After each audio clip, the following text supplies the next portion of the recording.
बहादुर लोग जानते हैं कि लोग जब भी कांग्रेस के लोग आएंगे देश के साथ गद्दारी करेंगे। याद करिए, एक तरफ भारत 80 करोड़ लोगों को फ्री में राशन दे रहा है और दूसरी तरफ पाकिस्तान है भीख का कटोरा लेकर के दुनिया के अंदर भीख मांगने के लिए मजबूर है। कांग्रेस के लोग तो कहते थे कि देश के संसाधनों पर पहला अधिकार मुसलमान का होगा, लेकिन मोदी जी ने कहा नहीं, देश के संसाधन पर पहला अधिकार गरीब का होगा। इस विधानसभा क्षेत्र के वासियों को, खासतौर पर भवानी खेड़ा और इस गांव खड़क को इस बात के लिए अभिनंदन करूंगा कि इन्होंने कांग्रेस का खाता खोलने ही नहीं दिया,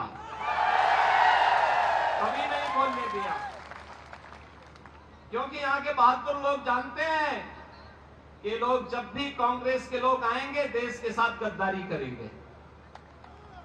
इन्होंने अपने राजनीतिक स्वार्थ के लिए देश का विभाजन किया,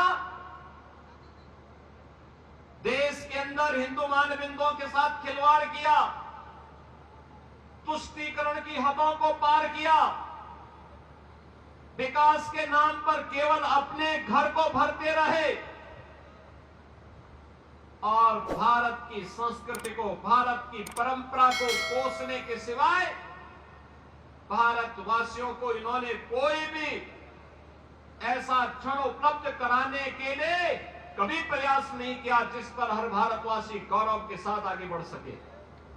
बहनों और भाइयों, आपने 10 वर्ष के अंदर हरियाणा के अंदर देखा होगा, डबल इंजन सरकार के कारण आज यहां पे कनेक्टिविटी बेहतर हुई है, अच्छी सड़कें बन रही हैं, चाहे वहां रोड कनेक्टिविटी हो, एयर कनेक्टिविटी हो,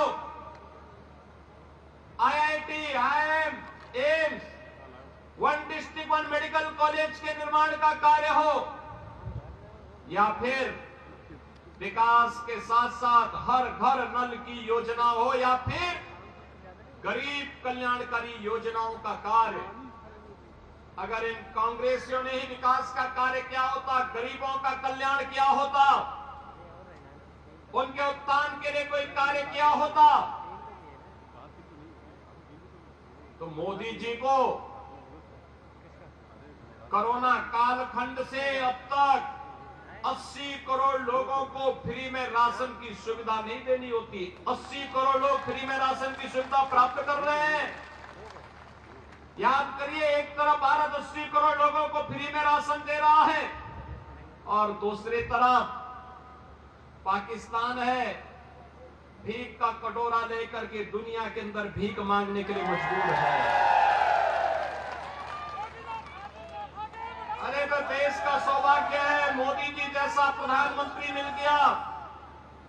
भारत को दुनिया की एक बड़ी ताकत बनाने के लिए उन्होंने जो कदम उठाए हैं, आज भारत के बगैर दुनिया की कोई व्यवस्था आगे नहीं बढ़ सकती, नहीं बढ़ सकती। आज मोदी जी के नेतृत्व में भारत दुनिया की एक ताकत बनकर के उभर करके आगे बढ़ रहा है और यही कारण है जब देश के पास संसाधन है। ये कांग्रेस के लोग तो कहते थे कि देश के संसाधनों पर पहला अधिकार मुसलमान का होगा, लेकिन मोदी जी ने कहा नहीं, देश के संसाधन पर पहला अधिकार गरीब का होगा, कमजोर का होगा, वंचित का होगा, दलित का होगा, पिछड़ों का होगा, दलितों का होगा।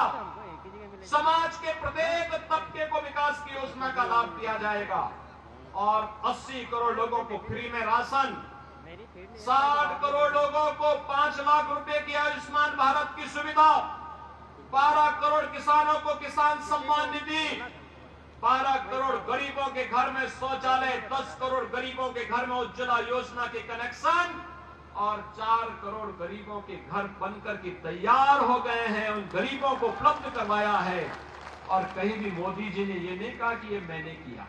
उन्होंने तो कहा कि त्वदीयं वस्तु गोविंद तुभ्यमेव समर्पये। जनता जनार्दन, आपने मुझे चुन करके भेजा है, ये आपको समर्पित है। ये भाव था। एक तरफ मोदी जी देश को बना रहे हैं और दूसरी तरफ 60-65 वर्षों तक शासन करने वाली एक कांग्रेस जब भी इन्हें अवसर मिला इन्होंने देश को लूट करके दुनिया के अंदर उस पैसे को कभी स्विच बैंक में पहुंचाने का काम किया और कभी कहीं और जगह पहुंचाने का काम किया। इनको देश इनकी प्राथमिकता में कभी नहीं रहा।